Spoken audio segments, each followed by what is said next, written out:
Baik, bismillahirrahmanirrahim. Assalamualaikum warahmatullahi wabarakatuh.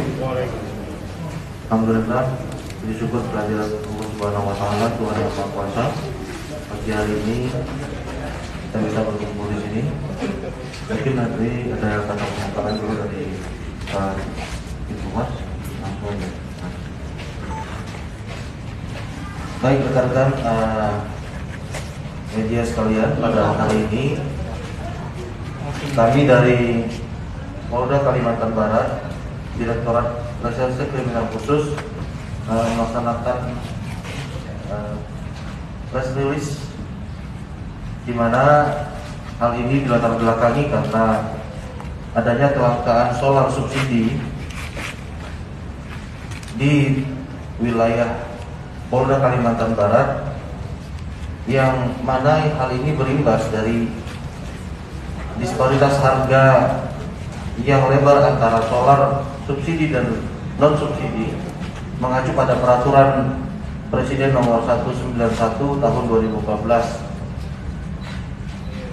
tentang pengguna yang berhak atas solar subsidi untuk sektor transportasi adalah kendaraan bermotor plat hitam untuk pengangkutan orang atau barang, kendaraan bermotor plat kuning kecuali mobil pengangkut hasil tambang dan perkebunan dengan roda yang lebih dari 6. Solar backside awalnya dibanderol dengan harga 9.700 per liter pada Januari 2022, lalu naik menjadi 12.400 per liter pada Februari dan kembali naik menjadi 13.250 per liter pada Maret 2022. Kenaikan harga ini dapat kita duga sebagai menjadi penyebab kelangkaan industri untuk beralih membeli solar subsidi yang harganya dipatok pada harga 5.150 per liter, yang memicu kelangkaan solar di sejumlah daerah. Oleh karena itu, penindakan yang dilaksanakan oleh Polda Kalimantan Barat berkesinambungan dan konsisten senantiasa menjadi agenda utama bagi kita untuk menegakkan hukum dan dalam penyelewengan BBM bersubsidi khususnya solar oleh Polda Kalimantan Barat. Hal ini ditujukan dengan pengungkapan yang hasilnya disampaikan pada press conference pada pagi hari ini. Mulai pada Januari sampai dengan bulan Mei 2022, di mana sasaran kita adalah SPBU, kemudian APMS atau agen premium minyak solar, truk dan truk modifikasi atau dengan menggunakan baby tank, kemudian truk pick up atau pick up kendaraan dengan jerigen tong berisi solar yang bersubsidi. Hasil pengungkapan pada hari ini ada 19 kasus berdasarkan laporan polisi dengan TKP di seluruh wilayah Kalimantan Barat, kabupaten kota. Jumlah tersangka sampai hari ini adalah 24 orang yang sudah kita amankan. Yang dihadirkan 5 orang tersangka yang ditangkap oleh Ditreskrim Polda Kalbar, sedangkan 19 orang ditangkap oleh Dipolaya dan Polres jajaran. Barang bukti yang kita amankan berupa BBM solar subsidi total 54.180 liter atau 54 ton. Kemudian yang kedua, kapal 1 unit, dump truck 5 unit dan 20 jenis kendaraan lain yang digunakan sebagai sarana angkut, seperti mobil pickup dan mobil yang dimodifikasi. Barang bukti lainnya berupa mesin pompa dan jaringan, drum dan lain-lain. Persangkaan pasal yaitu pasal 55 Undang-Undang Nomor 22 Tahun 2001 tentang minyak dan gas bumi, sebagaimana telah diubah dalam pasal 55 Undang-Undang Nomor 11 Tahun 2020 tentang hak cipta kerja, dengan ancaman hukuman maksimal 6 tahun dan denda maksimal 20 60 miliar. Modus operandi yang digunakan para pelaku ini adalah melakukan penjualan BBM jenis solar subsidi di atas harga head atau harga eceran tertinggi yang dimasukkan ke dalam BB tank, drum atau jerigen. Menjual BBM jenis solar subsidi kepada industri dan pertambangan atau bukan merupakan penerima subsidi. Kemudian mengangkut BBM jenis solar subsidi tanpa dilengkapi dokumen, yaitu menyalahi aturan niaga. Kemudian melakukan penimbunan BBM jenis solar subsidi untuk dijual kembali.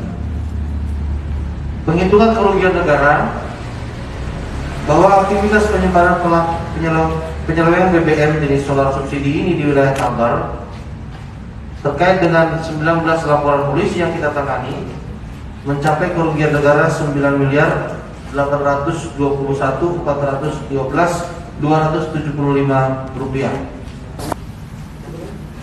Langkah yang dilakukan yaitu melakukan penyidikan selanjutnya dan berkoordinasi dengan jaksa penuntut umum untuk melangsungkan penyidikan ke tingkat penuntutan. Kemudian himbauan kepada masyarakat, kami dari Polda Kalimantan Barat menyampaikan beberapa himbauan agar memperjualbelikan BBM jenis solar subsidi adalah perbuatan pidana apabila itu menyalahi aturan yang telah ditetapkan oleh pemerintah, dan untuk itu agar pada masyarakat pelaku usaha untuk mematuhi aturan dan peraturan perundang-undangan yang berlaku, tidak menyalahgunakan izin niaga BBM subsidi. Menggunakan BBM jenis solar subsidi untuk industri dan pertambangan lainnya yang tidak sesuai dengan peruntukannya adalah penyimpangan dan penyelewengan yang dapat dikenakan sanksi. Untuk itu para pelaku usaha dalam bidang pertambangan dan mungkin yang lainnya agar tidak menggunakan BBM jenis solar subsidi. Kemudian masyarakat dapat turut serta melakukan pengawasan monitoring. Untuk itu kami minta pada masyarakat apabila menemukan adanya penyelewengan BBM subsidi ini agar melaporkan kepada kami Polda Kalimantan Barat dan khususnya Direktorat Kriminal Khusus Polda Kalimantan Barat.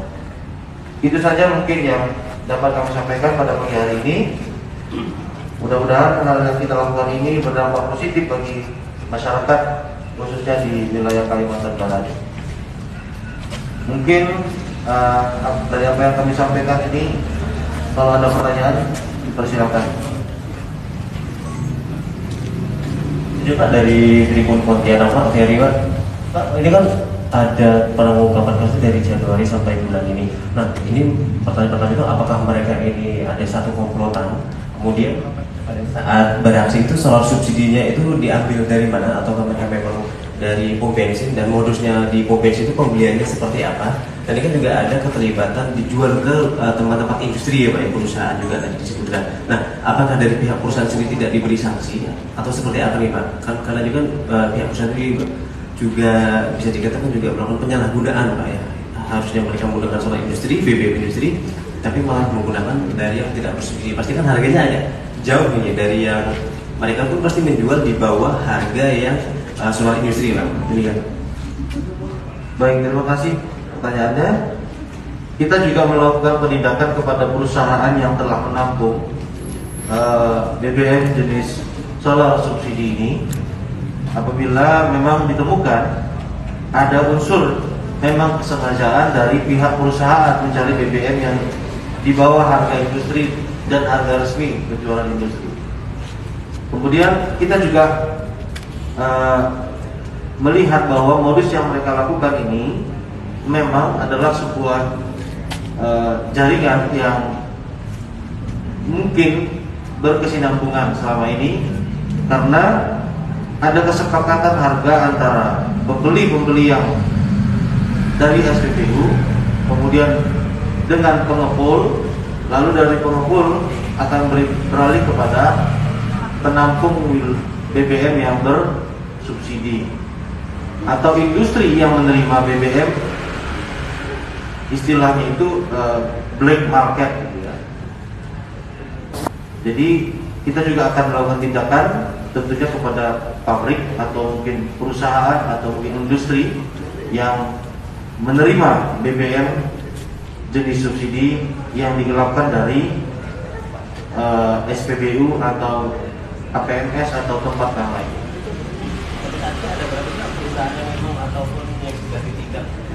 Kita masih melakukan penyelidikan terhadap 4 perusahaan yang saat ini kita lihat, namun yang saat ini ada kita temukan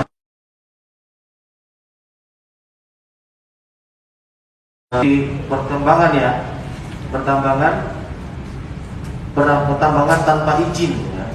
Seperti pertambangan emas tanpa izin yang kita temukan menggunakan truk, di mana dalam truk itu sudah dimuat baby tank atau tangki kecil. Kemudian yang kita amankan ini juga adalah pemilik pengelola SPBU. Kemudian yang kita amankan ini juga adalah pengepul dari hasil penjualan truk ini ke penampung BBM yang dibeli dari SPBU itu, atau bisa kita katakan pengepul. Berarti sudah satu komplotan, satu rangkaian sudah diamankan semua ya Pak ya. Pak, mungkin bisa dibilang ini kalau yang ada saat itu dari warga mana saja Pak? Di wilayah yang diamankan ini hampir seluruh kabupaten kota. Kalau yang ini di wilayah Ketapang. Kemudian yang dilaporkan ini juga semuanya di wilayah Ketapang. Tapi baru-baru ini kita juga mengamankan di wilayah Sintang dan juga Kapuas Hulu. Kemudian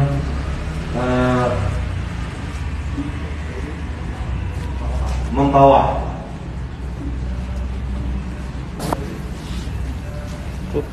Pak, terakhir Pak, ini kan kalau untuk BBM bersubsidi ini juga kasusnya juga sudah berlangsung cukup lama ya, dan juga sering dilakukan penindakan. Nah, apa sih kesulitan dari kepolisian sendiri Pak untuk melakukan penindakan, dan kenapa maraknya BBM bersubsidi ini masih terus terjadi Pak penyelewengannya Pak ya? Kalau kesulitan bagi kita sebenarnya tidak ada.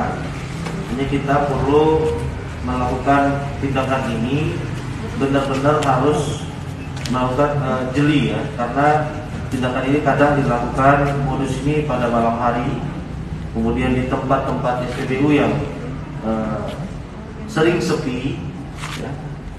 Kemudian juga kita sudah berkoordinasi juga dengan pihak-pihak lain seperti dari BPH Migas, kemudian Pertamina, kemudian juga para pelaku usaha yang ada di wilayah untuk bersama-sama berkomitmen melakukan tindakan bersama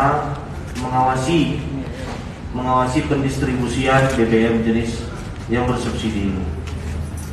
Sampai saat ini tidak ada kesulitan, tapi kita juga melakukan tindakan ini secara hati-hati agar tetap tepat sasaran tanpa membeda-bedakan, kemudian melakukan pengecekan kepada semua lini dari hulu, hilir migas yang ada kita di wilayah Kalimantan Barat.